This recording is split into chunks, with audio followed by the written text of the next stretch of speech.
The interest in data science and the demand for data scientists have been increasing over the last few years and will continue to increase. There has been a plethora of learning resources, such as online courses that provide technical certifications, online master's degrees, video and written tutorials, blogs, websites, and so much more. However, data science is a complex subject, often with branches within the field that can take years to master.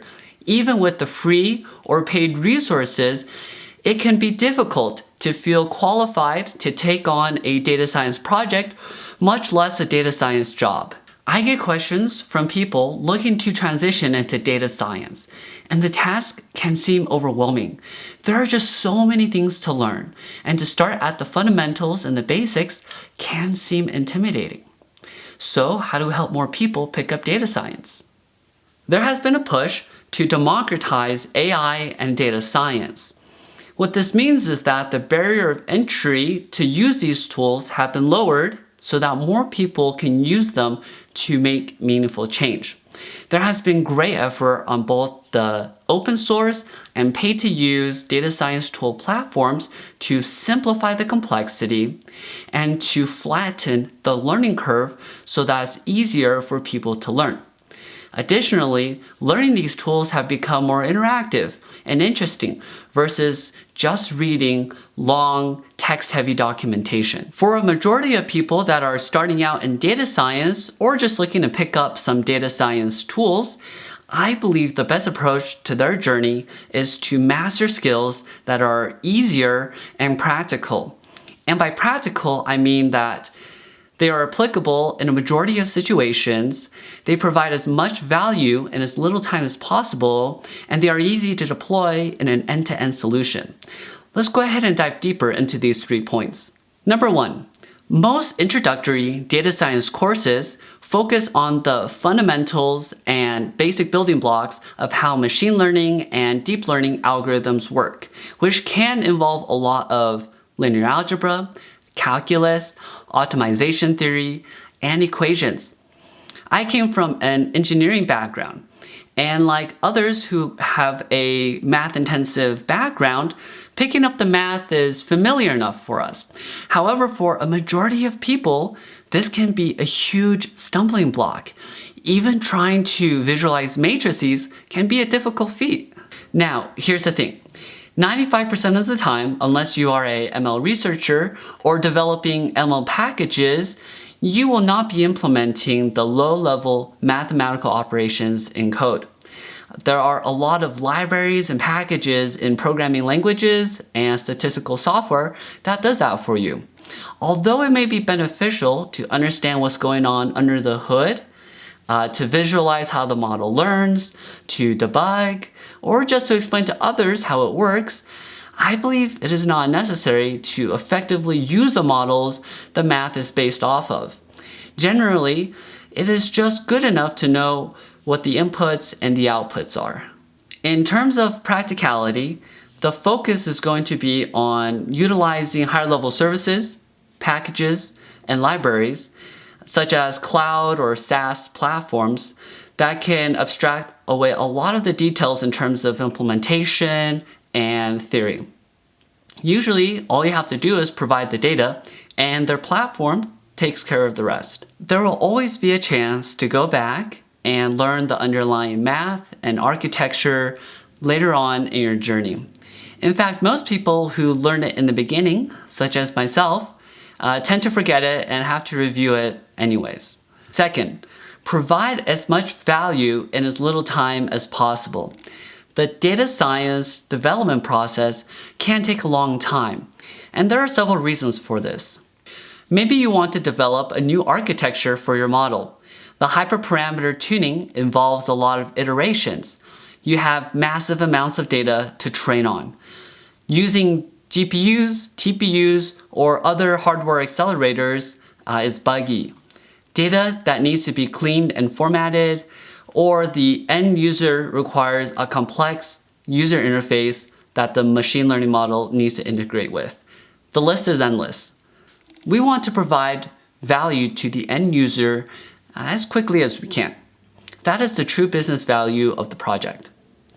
I had a manager that would say to me, "We're not pursuing data science for research."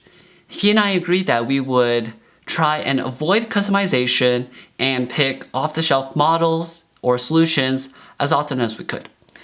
I think this mentality is common among industry, and depending on the business and the business needs, of course.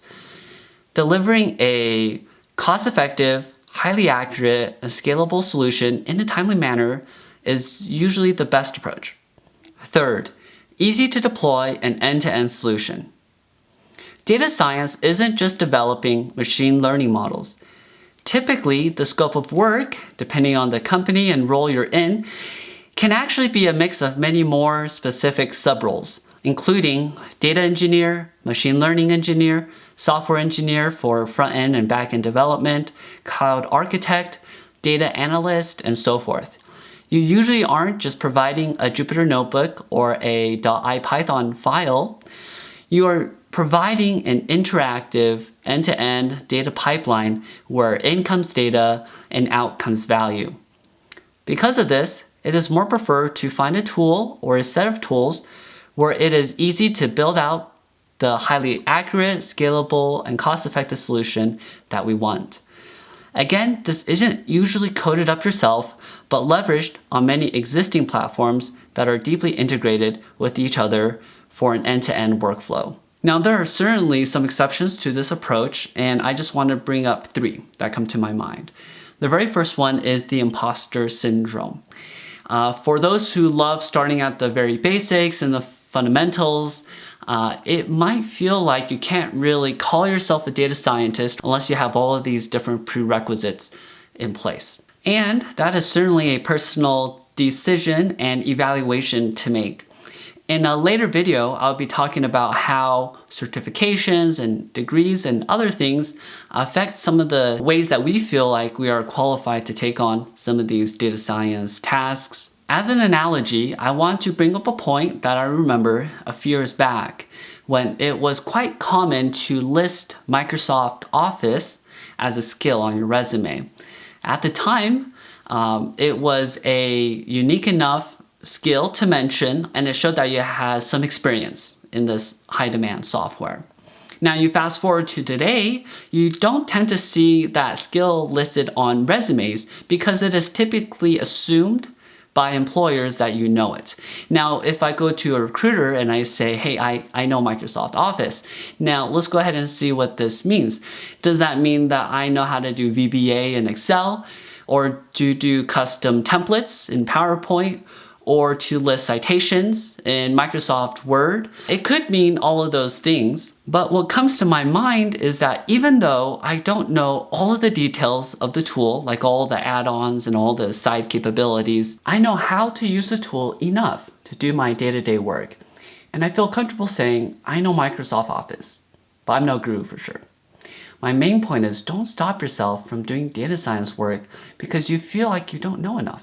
The truth is that the more you learn, the more you realize how big of a world data science is, and that you'll never be able to learn everything that you would like, as much as you would like. Take the first step and say, I'm going to dive right into this data science challenge and to learn as I go. Whatever new challenge I face, I will pick up the skills to overcome it. You know enough to get started and apply your data science toolset. Learning is a never-ending journey. Second, we mentioned a lot about using third-party services, which could be paid or closed-sourced. There will be a lot of developers in data science who say, nope, I want to just use free, open-sourced, on-premise services, and I don't want to be interacting with these third-party services. It isn't unheard of to have services change their APIs, which might break your code, increase their pricing, experience data breaches, or have their API deprecated. Third, if you're committed to one of the sub-roles or niches, such as the ones that we have mentioned before, then you'll be focused mostly on the nitty-gritty aspects of that part of the pipeline and not so much the high-level overview of the pipeline itself. Again, it could be helpful to learn the entire pipeline to see how the work that you do impacts the work of others around you.